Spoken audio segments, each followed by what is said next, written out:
Well, here we are at Mawbray in the reserve car park, looking towards Solway and Dumfries and Galloway in Scotland across the water. And there we have the beach cleaning dog Roly. Looking round the car park, most of these cars belong to the beach cleaners who've just gone off to start work on the beach. We can see over at the litter bin there's an orange bag of rubbish which someone has gathered up as a DIY beach clean, perhaps a local person yesterday, I don't know.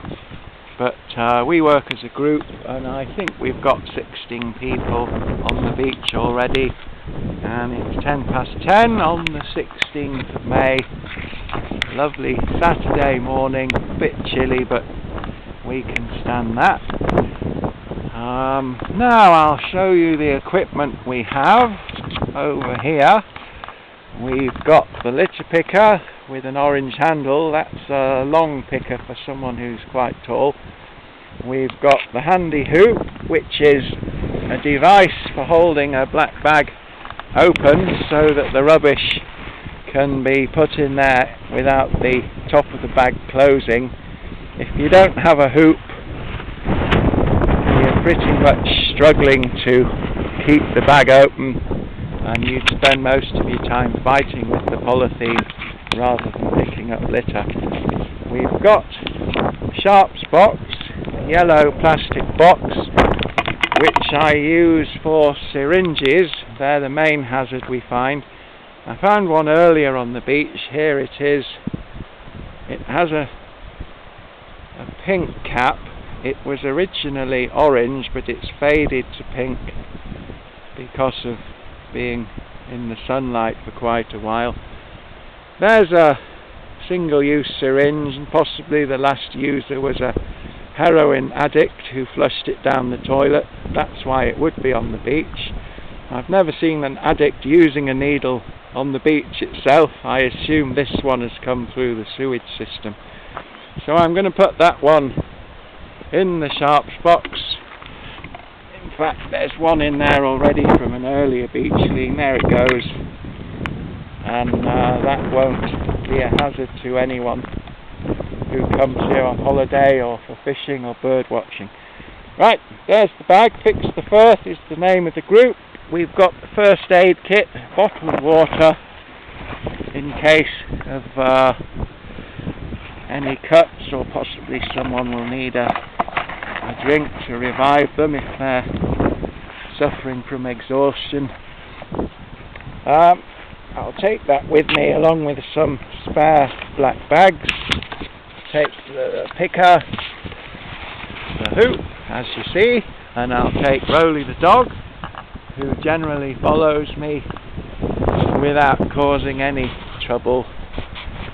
He's a very quiet dog, and the best dog in the world, in my opinion. So we're walking down this rough track towards the Solway Firth. The volunteers don't want to be filmed. I haven't asked them today, but in the past they were very reluctant to be interviewed for television. When Border TV turned up with a newsman, they ran up the beach and were out of sight very quickly. So I'm going to stay away from the working group. They'll be in the background but not identifiable, so I don't need to give them a consent form, which is a new requirement of the GDPR. Oh, here's the fire hazard notice, because the spring has been so dry and people might come here with a barbecue or with cigarettes and start a fire by accident. Here's a sign about the habitat of the sand dunes.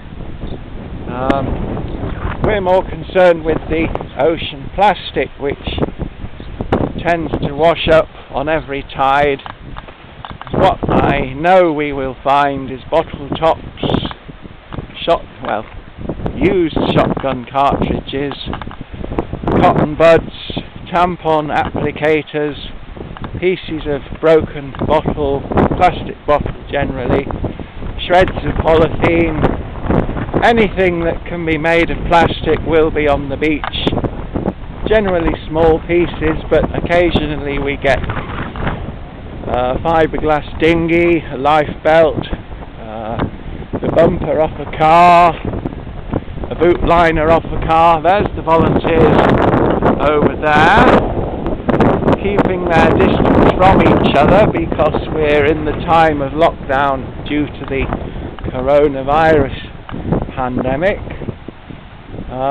Here's a seaside garden with a collection of beachcombers' treasures, fishing buoys, life belts, mooring buoys and so on. There are often 2 donkeys here, but I don't see them now. Possibly they're in the stable. There goes Roly onto the beach. He's anxious to join the other volunteers who spoil him rotten with treats and so on. And there we have the sand dunes, the Solway, with the tide going out now, and the volunteers gathering up plastic trash with the occasional bit of scrap metal or glass bottle. I'll carry on filming here, but then I'll stop as we get nearer the group because they don't want to be famous. They just want to clean the beach, really. Here we are on the beach itself now, and I'll count how many people we've got.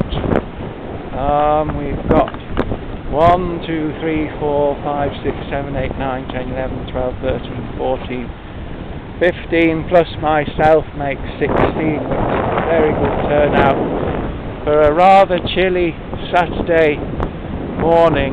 There's the tide going out with gulls and oyster catchers waiting for breakfast, which will be worms, crabs and so on, stranded by the tide falling.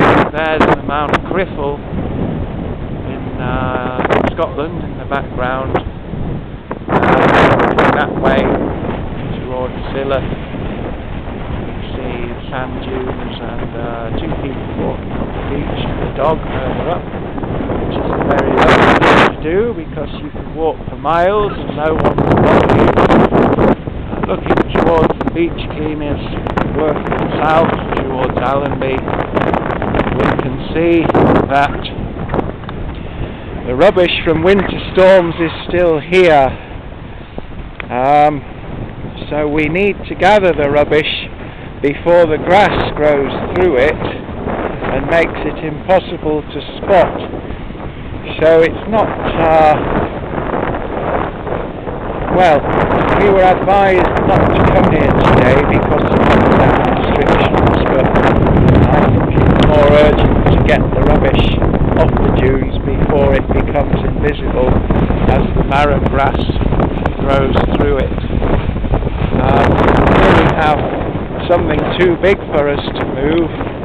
This is what's called, or it was, a gabion, which is a steel cube made of mesh filled with rocks and used as a sea defence, but they weren't strong enough. They've split, the rocks are spilled out, and now the gabion has become part of the beach rubbish.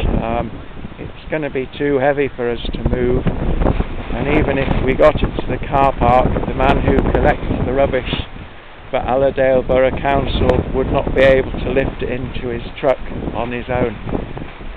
One day we could cut it in 2 pieces with wire cutters, but it's not our top priority. It's not going anywhere. Right, let's carry on up the beach and Here we have a piece of plastic which we'll get on the way back. It's some kind of post, but I'm not sure what. We'll have one last look at the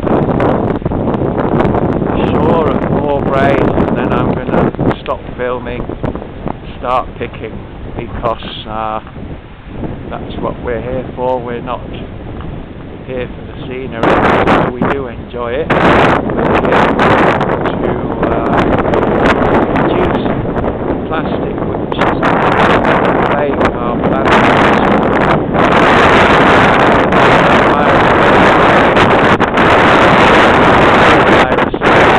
Plastic within the news almost every day. So we're doing our little bit in North Cumbria to save the world's nature and oceans from this man-made hazard. The Solway flows into the Irish Sea. The Irish Sea is connected to the North Atlantic, and the North Atlantic is connected to all the other oceans of our planet. So in a small way, we are connected to the world, and we're making the world a slightly better place in our 2 hours of work here on a chilly Saturday, and it's a bit windy, as you may hear. So I'm going to stop filming now. Thank you for watching, and if you want to help in future, we generally advertise our activities on the website of Cumbria Wildlife Trust. It's called What Can You? They've cancelled their events until June, so we are here now with regular volunteers whom I contacted directly. I emailed 25 people and 16 of them have turned up, which is very flattering. I think they're having a great time. It's well, some green campaigners are miserable types, but I think these ones are more sociable and also more sensitive in the way they held out across hundreds of yards of beach. And we're going to work up that way south until about 11:30, and then we'll turn around and bring our rubbish sacks back to the car park for disposal and processing in Carlisle for any recyclable materials. So I've said that before, I'm not reading a script, I'm making it up as we go along. So I've repeated myself, and I will not do that again because I'm going to press the button. Thank you, bye bye.